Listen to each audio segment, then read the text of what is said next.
Yo, what is going on, guys? Welcome back to the channel. My name is Hart for those of you that are new. And today I'll be breaking down this 6-game NBA slate here on DraftKings for Tuesday night. Going to be doing an early look slate breakdown, kind of going over some early look plays that I do like for this slate tomorrow. As always, stay updated with the injury news because that does change the entire slate and who we should build around. Always make sure to hit that like button and subscribe. Do really appreciate all the support, guys. And let's get right into this slate breakdown. So, I want to take a quick look at the game totals and the spreads here for tomorrow. Rockets Pacers 7-point spread, 236.5 total. Magic Heat 3.5-point spread, 213.5 total. As you can see, it's a terrible game environment. Very low scoring total there compared to the rest of the games here. Like the Thunder, like the Bucks game. Obviously, we have two more very low scoring totals. So the Grizzlies Knicks 13.5-point spread, huge blowout risk there, 216 total. The Grizzlies are just decimated with injuries right now. Timberwolves Bulls 5-point spread, 215.5 total. And then you got the Thunder Jazz, great total there, 243 3-point spread. And then Bucks Suns, same thing, 244.5 total, 4-point spread. So as you can see, not a lot of interest in the Magic Heat, Grizzlies Knicks, and Timberwolves Bulls in terms of like game total, but there are a few pieces I still like if you want to get different on this slate tomorrow. So hopping into Houston versus Indiana here. On the Houston side, as we know, with a fully healthy team, the offense runs through Sengun and Van Fleet. Now that Van Fleet has been out, the offense is still going to run through Sengun, but also Jalen Green is going to assume more of that point guard-ish role a little bit. As you can see, his assist numbers have been going up a little bit recently with no Van Fleet. 7, 4, 3, and 7. The minutes should be intact if it's not a blowout, and he's going to shoot the ball a ton. So he's actually had a game there with 34 points, real-life points, 64 bomb. So I don't mind him at 7.1 in this environment. You know, the Pacers are always a team we want to target, but he still feels a little bit too score independent for me personally, but I still think he's a pretty strong play here in this game environment. I think Sengun, price tag will scare some people away, but we know Sengun's an absolute beast, so I think it's a very strong play as well. We should look to a guy like Jabari Smith Jr. I really like him. Coming off, some injuries, not seeing a full allotment of time, some foul trouble there in that last game, a little bit of ball. Only saw 19 minutes, but he should see a full allotment of minutes here, 30 plus, and I really like him to be a very strong play here. 5.2K. He should look to score the ball a ton, and he's coming at a very cheap price tag in this game environment. So really like him. He's probably my favorite play that stands out to me. Cam Whitmore, interesting play here. He's just been super efficient, kind of like Tari Eason was last year and going into this year when he hasn't been hurt. Cam Whitmore has pretty much been the same thing, as you can see, and he's shooting the ball a ton when he's out there. So it's hard not to like him, even though the minutes have not been great. But, with a guy like Van Fleet, guy like Tari Eason out, Cam Whitmore should be kind of the main guy coming off the bench there for them. So good amount of interest in him as well. Dylan Brooks is cheap. He'll see the minutes. It's just he's terrible offensively. So I think it's an okay play there. Moving on to Thompson down here, 4.1K. Kind of like the same situation as Whitmore. Going to see the mid-teens, maybe sneak into the 20-minute range. 4.1K, if you're looking for a cheap value, a pivot play, you could look to him, but I'd still feel safer just getting to Cam Whitmore there and eating the chalk. That's really it. They'll sprinkle in some Jeff Green, nothing too crazy. But as you can see, they're kind of running a tight rotation. You got Sengun, Jalen Green, you got Jabari Smith Jr., you got Dylan Brooks, and I think they were starting, I think it was Aaron Holiday. Don't quote me on that. Or they've been starting Jeff Green as well. Some weird rotations there, but yeah, they're not having a ton of people enter the rotation. I mean, Jayshawn Tate, his minutes have gone down. So they're kind of sprinkling in these lower guys a little bit, but it's nothing too crazy that you need to kind of focus on. I'd really just focus on the two main guys at the top, Sengun and Jalen Green. Otherwise, go to Jabari Smith Jr. and possibly get to a guy like Cam Whitmore. Obviously, Thompson there, fine play. Moving on to Indiana here. On the Indiana side, Halburn is questionable. It looks like he should be good to go, but obviously wait and see. Minutes limit still on it, so no interest for me, even though he's down to 8.6K. If there was a report that came out that said he was going to be playing 30 minutes, that was his minutes limit, I'd have interest. I'd take a shot on him, but I would assume it's still going to be around that 22 to 25 minute range. Can't do it at that price. Pascal Siakam, I think is a pretty decent play here. He's kind of been up and down in terms of his ceiling and production fantasy point wise, but 8.3K in this game environment, you still have Halliburton on a minutes limit, so he's going to still be kind of the main guy that out there at times. I think he gets a pretty decent play. I would really like the price tag on Miles Turner here. Another one of those guys who's very up and down production-wise, but we know he can have huge games if he stays out of foul trouble. So he's coming in at a very, very interesting price tag GPP-wise. Naismith's been super productive, kind of a little bit out of nowhere. I mean, was supposed to be a good shooter, good defender. And he's starting to really pick it up right now. So 5.7 for him. Not the best price tag, but he's been very, very strong.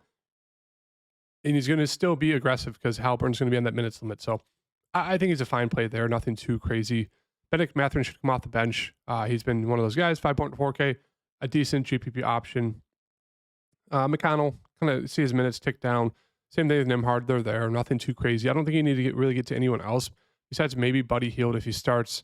But if he comes off the bench, I think they're finally going to trade him, hopefully. 4.7. If you wanted to get risky in the GPP, you can definitely look to him. Moving on to the next game here, Dallas versus Brooklyn. For the Dallas side here, back-to-back. So I wouldn't be surprised if, Luka or Kyrie get ruled out, at least one of them, if not both, for this game tomorrow. They're both playing tonight, and I think they're both going to play a full allotment of minutes. But on the back-to-back, Kyrie has that thumb injury. Luka has that ankle injury.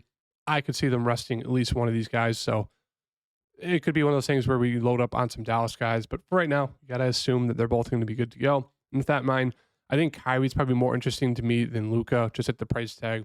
He still has that upside. Even playing along Luka can go for 50, 45 plus. So that's really it. Hardaway Jr. is a fine GPP play. If you're looking for some value, I still think Darren Jones Jr. is probably going to be your best bet on this team, but it does seem a little bit forced. I'd rather get to like the Houston value, take a little bit of dart throw there compared to Derrick Jones Jr. On the Brooklyn side, another back-to-back they're playing tonight. Going to have to play tomorrow. Cam Thomas, Mikal Bridges are both very strong plays, and I do like Claxton here. I think all three of these guys are very, very strong secondary options. In terms of other plays, I think Cam Johnson's always an interesting GPP option just because he's a good scorer. So if he hits the shots, easy could pay off that price tag of 5.3. Dinwiddie's minutes have just been terrible. He's been terrible overall, so he's always just a very risky play if you're wanting to play with fire. Lonnie's minutes have been going up a little bit. He's been more aggressive as well, so I think it's a decent value option there in that 4K range. It's a good amount of interest in that 4K range in terms of value. So it'll be garnering a lot of interest there. A lot of ownership there. Royce O'Neal, production's not been there, so he's just a very risky GPP value option. Moving on to Orlando versus Miami here.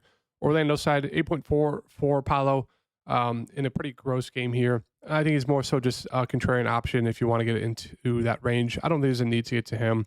Same thing with Franz. They're both going to be running the offense. It will go through both of them, but they're coming in at fine price tags. Nothing too crazy here, especially going against Miami. It's going to be a pretty slow, gross game. Wendell Carter, I actually like him. They're going to need him to be guarding Bam.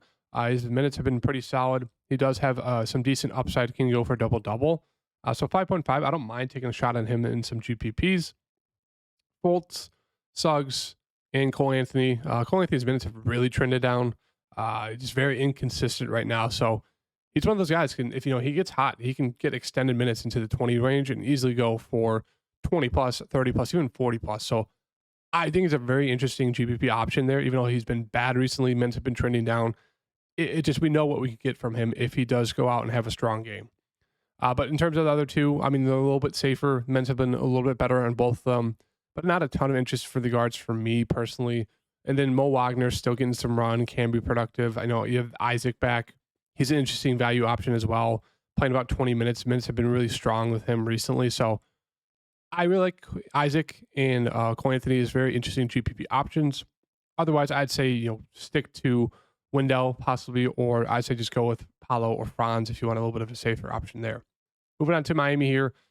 Interesting price tag in Bam, 7.8K. His price has really plummeted, and he's been pretty decent. He's been strong, always a double-double option there. Same with Jimmy. Jimmy said he needs to be more aggressive. He's shooting the ball a little bit more recently, and with no Tyler Hero, he was a little bit more aggressive, but Tyler Hero should be back for that game tomorrow. With him back, it just kind of muddies the water offensively for these guys. I still think Jimmy's probably your best option. Bam's probably the second safest, but not a lot of interest when they have these four guys here. Not the best price tags. They still don't really know what they're doing offensively, so it's hard to get to any of these guys, especially in that game environment. It's going to be a very gross, low-scoring game. In terms of the value, not much value for me. Richardson's been seeing some decent minutes, but that's because there has been no Tyler Hero, so I expect his minutes to drop a little bit. Same thing with Caleb Martin. So yeah, they're just kind of there. Miami, not a lot of interest for me. For Memphis, the big news here is all these guys who are questionable. So it's a tough breakdown because I don't know what's going to happen. They're literally all questionable. Jaren Jackson Jr. is doubtful. Williams is questionable. As you can see, Santi's questionable. Tillman's questionable. Looks like he's doubtful. Conchar, questionable. So it looks like the two big men, Tillman and Jackson Jr., will be out. So we could potentially be getting Santi starting as the power forward, and we could probably get Jemison starting at center once again. So if that happens, I think Santi's probably going to be your best option offensively at 5.7K. Obviously, there's some risk if the game blows out, him getting the short end of the stick in terms of minutes. I still think GG Jackson's a very strong play at 5.6. If those other guys are out, he'll need to shoulder the load offensively.